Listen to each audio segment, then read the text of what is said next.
Magandang araw mga tagapakinig. Ako po yung tagapamagitan ng si Noel Jader P. Sembrano. At ngayon po ay ating pag-uusapan ng isang sensitibong issue na pinamagataan ang epekto ng simbahan sa politika. Kasama po natin ngayon ang pabor at di pabor na grupo. Kasi magandang umaga sa inyo lahat. Ako nga pala si Leonard Trigal, kasama ng aking nagtulong na si Erwin Carolina, Raymond Abe, Owen Lascarina at Charles Cabantan. Kami ang partido may positibong pananaw na epekto ng simbahan sa politika. salamat. At ang naman po ang di pabor na grupo na si Ako naman si Dr. Pudo, kasama ng partido na si Balbasar. Mananan at Calcetas. Kami ay naniniwala na may negatibong epekto ang simbahan sa politika. Maraming salamat po. Bago po tayo magsimula, ay akin po munang ipapaliwanag ang definisyon ng simbahan at politika. Ayon kay Merriam-Webster, ang simbahan ay pinupuntahan ng mga tao upang sumamba sa isang Diyos. At ang simbahan ay nagbibigay ng moral sa isang tao o sinasabi natin sa English na guidelines.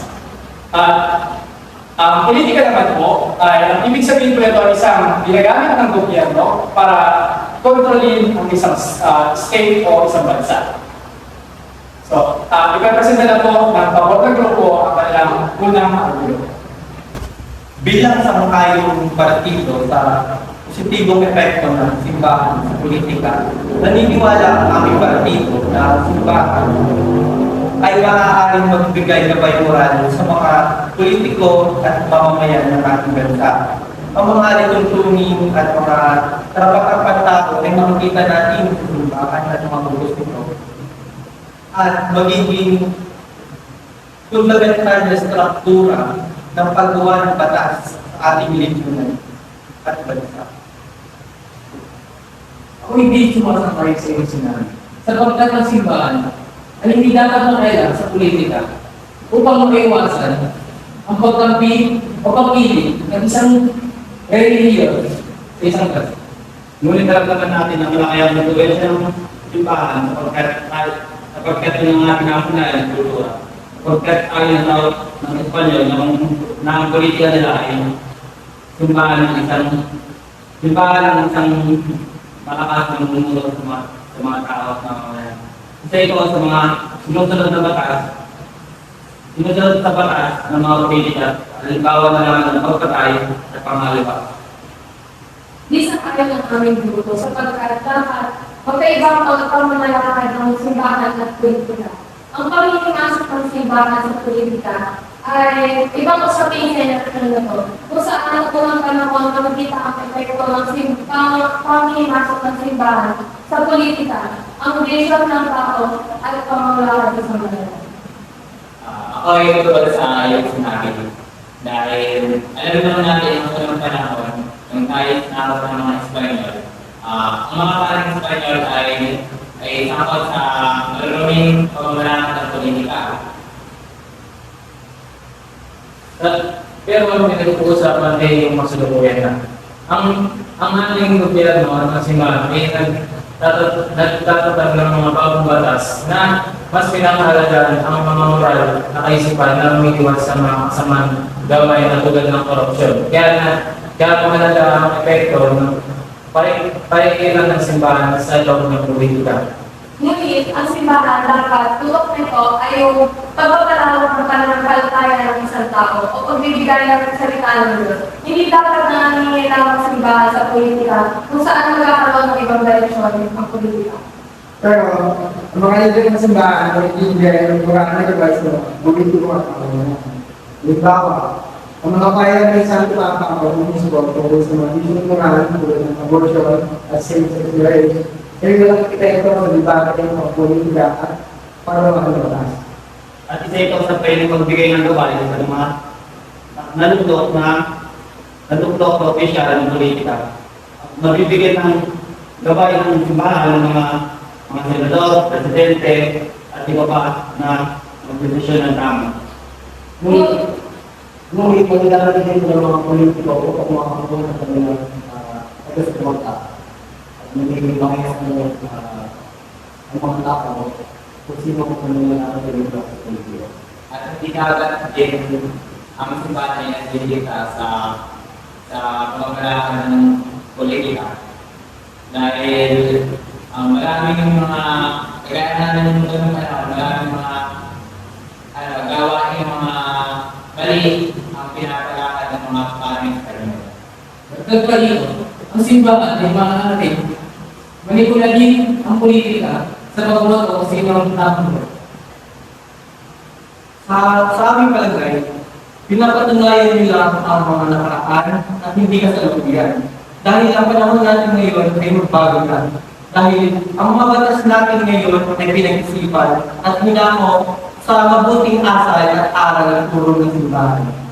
Ngunit, kung ibasa natin sa ating posisyon, ayon sa Article 3, Section 4, ang epekto ng simbahan sa politika ay maaaring magkaroon ng problema siya sa mga bansa kung ang simbahan ay may espesyal ng Estado hindi pa nakalagay sa pamamagitan. Hindi ito magpapagpapagay sa nakaraan dahil may ilan na tawag ng konstitusyon na nakaayon sa ating konstitusyon sa Article 2, Section 6 na ang simbahan ay hindi dapat nagliligta o nakikisanin sa pampolitika. Subalit, ang simbahan ay mayroong malaking influensya sa pagkakataon ng bansa. Dahil dito ay bilang Estado o reliyon, sa ganitong mga kaso, ang simbahan ay maaaring magkaroon ng espesyal para patanong reliyon ng masyadong. Kung bibigilan ang pagbibigay ng pagboses ng simbahan sa politika, ay maaaring ipagbawal ng politika ang pakikilan ng simbahan. Maaaring na simbahan ay mawala o kaya ay magmukha na ng threat sa ating bansa dahil nga hindi na pinapakinggan ang panginahin ng simbahan.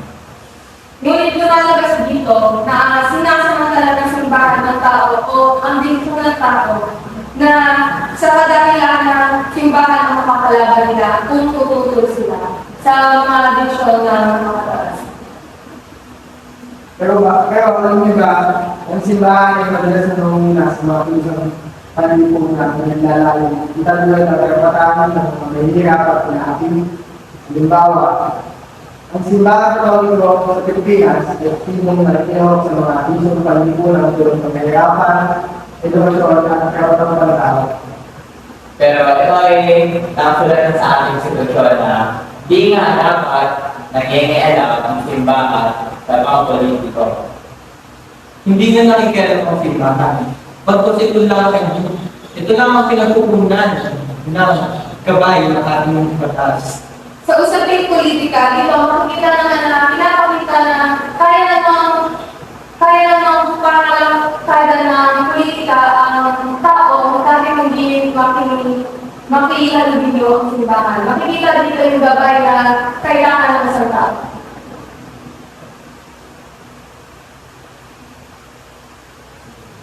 At ang simbahan, hindi kapangailangan mag-organisa ang pakikilos ng mga tao. Para sa iba't ibang layunin, pati nila ng mga kilisang politikan, ang mga demonstrasyon, at kaya na sinusunod na ang simbahan. Malakas na dito sa pagpapilog at opinion at sa mga desisyon ng gobyerno. Ano lang mga epekto nito?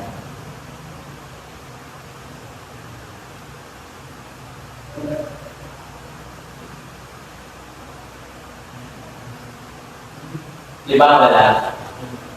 Kaya kung kayo papasukin ng simbahan ng politika, hindi ba ang pamamalakan nito? Kaya hindi sa kaya ng aming grupo. So, paano niya sabing may positibong bigay ang simbahan sa pagpapalakad ng Napakaganda ng kanilang mga sinabi at kasi ng kanilang mga makabuhang argumento sa ating natin. Sadya pa naman nga isang komplikado at magulo ang usapin na ito. Sapagkat hindi natin alam kung sino nga ba ang nagsasabi at kung sino po ba ang kahit po nagbigay sila ng mga legal na basihan ay sadya po talaga itong komplikado ang epekto ng simbahan sa politika. At ang makakapag-desisyon na po nito kung sino po ba talaga nanalo dito po sa ating debate ay ang mga mananood. Dahil ang mga mananood po ay ang aming mga mananood. Maraming salamat po, palapakan po natin ang